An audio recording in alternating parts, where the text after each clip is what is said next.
Bismillahirrahmanirrahim. Assalamualaikum warahmatullahi wabarakatuh. Innal hamdalillah nahmaduhu wa nasta'inuhu wa nastaghfiruh. Wa na'udzu billahi min shururi anfusina wa min sayyiati a'malina. May yahdihillahu fala mudilla lahu wa man yudlil fala hadiya lahu. Asyhadu an la ilaha illallah wahdahu la syarika lahu wa asyhadu anna Muhammadan 'abduhu wa rasuluh. Allahumma salli wa sallim ala sayyidina Muhammad wa ala alihi wa ashabihi wat tabi'in wa man tabi'ahum bi ihsanin ila yaumiddin. A'udzu billahi minasyaitonir rajim.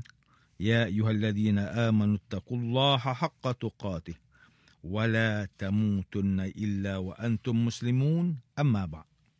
Yang berusaha Tuan Haji Ahmad Nazri Muhammad Yusof selaku penerbit rancangan tafsir Al-Quran dan seterusnya sidang pendengar yang dirahmati Allah Subhanahu wa taala, bersama saya Profesor Dr. Muhammad Najib bin Abdul Qadir, Pusat Kajian Al-Quran dan As-Sunnah, Fakulti Pengajian Islam, Universiti Kebangsaan Malaysia. Tuan-tuan, puan-puan, para pendengar yang dimuliakan, pada hari ini kita akan menyambung kembali rancangan tafsir Al-Quran bagi siri ke-142. InsyaAllah pada kali ini kita akan membincangkan mengenai pentafsiran ayat ke-101 surah At-Taubah. A'udzu billahi minasyaitonir rajim. Wa mimman hawlakum minal a'rabi munafiqun wa min ahlil madinah maradu 'alan nifaqi la ta'lamuhum nahnu na'lamuhum سنعذبهم مرتين ثم يردون إلى عذاب عظيم. Dan di antara orang yang di sekeliling kamu dari orang A'rab, ada yang bersifat munafik. Dan demikian juga sebahagian dari penduduk Madinah. Mereka telah berkeras dengan sifat munafik. Engkau tidak mengetahui mereka, bahkan kamilah yang mengetahui mereka. Kami akan azabkan mereka berulang-ulang. Kemudian mereka dikembalikan kepada azab yang besar. Sidang pendengar yang dirahmati Allah Subhanahu wa taala, Profesor Dr. Muhammad Quraisy Shihab melalui kitabnya Tafsir Al-Misbah menyatakan bahawa ayat ke-101 surah At-Taubah ini menyentuh kelompok munafik yang dinilai oleh Allah Subhanahu wa taala berdasarkan sikap dan perbuatan mereka yang tidak nyata. Kelompok tersebut sangat tersembunyi niat mereka, iaitulah orang Arab Badui yang tinggal di sekeliling kota dan pemukiman Madinah. Ada juga kelompok yang lebih dahsyat kemunafikan mereka, iaitu daripada dalam kalangan penduduk Madinah. Rasulullah sallallahu alaihi wasallam yang mempunyai firasat yang tinggi, kecerdasan dan kemampuan tidak mengetahui siapakah mereka kerana luar biasa niat tersembunyi mereka itu mengelabui pandangan orang lain. Namun Allah Subhanahu wa taala mengetahui siapakah mereka dan sikap mereka secara terperinci. Mereka akan diseksa 2 kali dan dikembalikan kepada azab yang besar di akhirat kelak. Profesor Dr. Muhammad Quraisy Shihab mentafsirkan makna kalimah munafiqun yang diambil daripada kata nafiqal yarbu'. Ia membawa maksud lubang yang dibuat oleh sejenis tikus. Digunakan untuk mengelirukan sesiapa yang ingin menangkap tikus tersebut. Ia membuat banyak lubang sehingga apabila dia kejar sesuatu, ia masuk ke dalam lubang dan sesuatu yang mengejarnya itu pasti menanti ia keluar daripada lubang yang sama. Tapi ternyata ia keluar daripada salah satu lubang lain yang telah dibuat olehnya. Demikianlah juga orang munafik yang mengemukakan banyak alasan dan dalih untuk menghindarkan diri daripada kecaman. Manakala bagi kalimah maradu diambil daripada kata marada yang menggambarkan sesuatu yang sangat halus dan tidak terlihat kasar. Selain itu, ia juga menggambarkan sesuatu yang mantap. Ia adalah kerana latihan dan kebiasaan. Siapa yang berbuat demikian pasti mempunyai kemampuan yang mantap dan sukar dikalahkan. Demikianlah orang munafik yang disebutkan di dalam ayat ini bahawa mereka teramat sangat dalam kemunafikannya. Sementara ulama memahami lafaz sanu'azzibuhum marratain membawa maksud sikap pertama kemunafikannya telah terbongkar dan diketahui umum keburukan mereka dan menjadikan mereka rasa malu dan terhina. Yang kedua adalah saat kematian mereka, ketika malaikat mencabut nyawa mereka sambil memukul muka dan belakang mereka. Sidang pendengar yang dirahmati Allah, Profesor Dr. Haji Abdul Malik bin Abdul Karim Amrullah atau lebih dikenali sebagai Hamka, melalui kitabnya Tafsir Al-Azhar mentafsirkan ayat ke-101 surah At-Taubah ini dengan menyatakan bahawa ayat ini adalah peringatan kepada Rasulullah sallallahu alaihi wasallam dan orang mukmin bahawa meskipun masyarakat mereka telah kukuh, iaitu adanya pengikut daripada kalangan Muhajirin dan Ansar yang baik dan setia, namun tetap ada daripada kalangan mereka yang munafik, sama ada daripada kalangan Arab Badui yang menetap di luar kota Madinah maupun di dalam kota Madinah sendiri.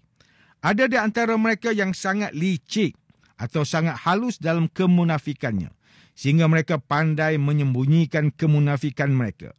Rasulullah sallallahu alaihi wasallam adalah insan yang dikurniakan ketinggian oleh Allah Subhanahu wa taala, sehingga disebabkan cahaya keimanannya, mata baginda dapat menembusi hati orang. Namun kerana liciknya munafik itu, tidak semua juga dapat baginda ketahui. Allah Subhanahu wa taala sahaja yang mengetahui segalanya.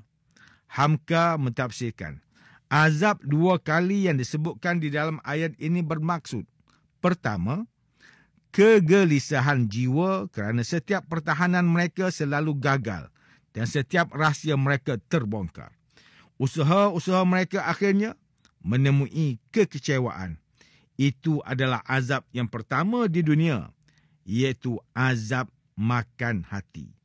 Manakala azab yang kedua ialah kegelisahan di saat menghembuskan nafas yang terakhir, kerana mereka mati dalam keadaan su'ul khatimah, iaitu mati dalam kesudahan yang buruk, bercerai nyawanya dari badan dalam keadaan sengsara.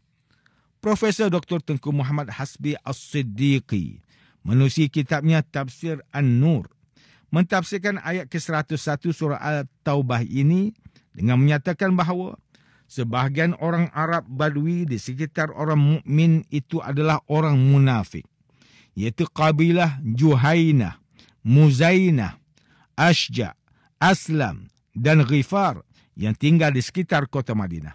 Daripada kalangan penduduk sendiri sama ada Aus dan Khazraj, dan golongan Yahudi juga ada orang munafik yang pandai menutup kemunafikan mereka sehingga sukar diketahui. Mereka berusaha sedaya upaya menyesuaikan diri dengan orang beriman. Oleh kerana mereka sangat pandai menutup kemunafikan mereka, mereka tidak diketahui sebagai orang munafik. Hanya Allah Subhanahu wa taala yang mengetahui siapa antara mereka yang munafik. Allah Subhanahu wa taala akan mengazab mereka dua kali. Sekali di dunia dengan membuka rahsia mereka yang buruk, dan sekali di akhirat dengan azab yang pedih dan pembalasan yang setimpal dengan amal perbuatan mereka. Tuan-tuan, puan-puan yang dimuliakan, Dr. Zainal Arifin Zakaria melalui kitabnya Tafsir Inspirasi memberikan tema bagi ayat ke-101 surah At-Taubah ini dengan munafik itu terseksa dua kali. Tafsiran ringkas yang diberikan adalah penduduk Arab pedalaman itu bukanlah orang biasa. Mereka kelihatan seperti orang sederhana sahaja, tetapi di sebaliknya mereka adalah keras kepala dan munafik. Hukuman di dunia jadi berganda, iaitu kegagalan mereka dan berganda dengan kebodohan dan keras kepala mereka. Sidang pendengar yang dimuliakan, demikianlah tafsir bagi ayat ke-101 surah At-Taubah menurut pentafsiran oleh para ulama. Ayat ke-101 surah At-Taubah ini menerangkan kepada kita bahawa di dalam kalangan orang beriman tetap ada munafik yang tersembunyi. Kemunafikan mereka hampir tidak diketahui oleh orang lain kerana pandainya mereka berpura-pura bersama dengan orang beriman sedangkan hatinya tidak beriman. Mereka adalah golongan yang akan diazab oleh Allah Subhanahu Wa Taala berulang-ulang di dunia dan di akhirat. Ayat ke-101 surah At-Taubah ini mengingatkan kita bahawa wujud orang munafik sebagai musuh dalam selimut yang sukar untuk kita kenal pasti kemunafikannya. Kita perlu sentiasa berjaga-jaga terhadap orang sekeliling kita, terutamanya apabila melibatkan perkara mengenai Islam dan perjuangannya. Bukanlah bermakna kita perlu bersangka buruk, tapi sekadar langkah waspada supaya agenda dan strategi Islam tidak dijadikan bahan oleh orang munafik untuk menjatuhkan Islam.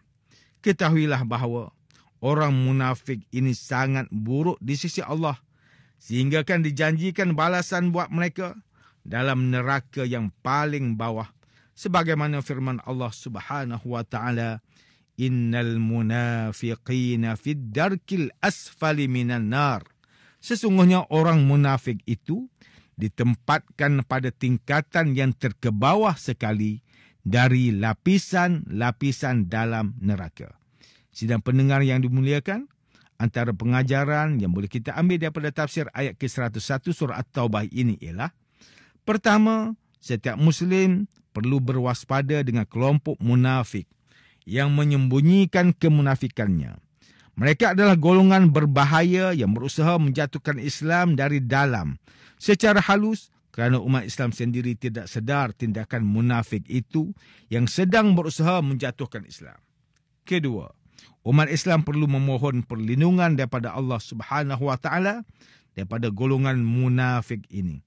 Allah Subhanahu Wa Taala sahajalah yang maha mengetahui siapakah sebenar-benar munafik ini, sedang kita tidak mengetahuinya secara jelas. Sidang pendengar yang dirahmati Allah, sekian saja rancangan tafsir Al-Quran pada hari ini. Semoga kita semua mendapat manfaat daripada perbincangan ilmu ini.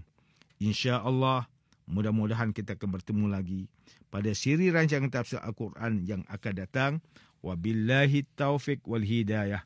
Wassalamualaikum warahmatullahi wabarakatuh.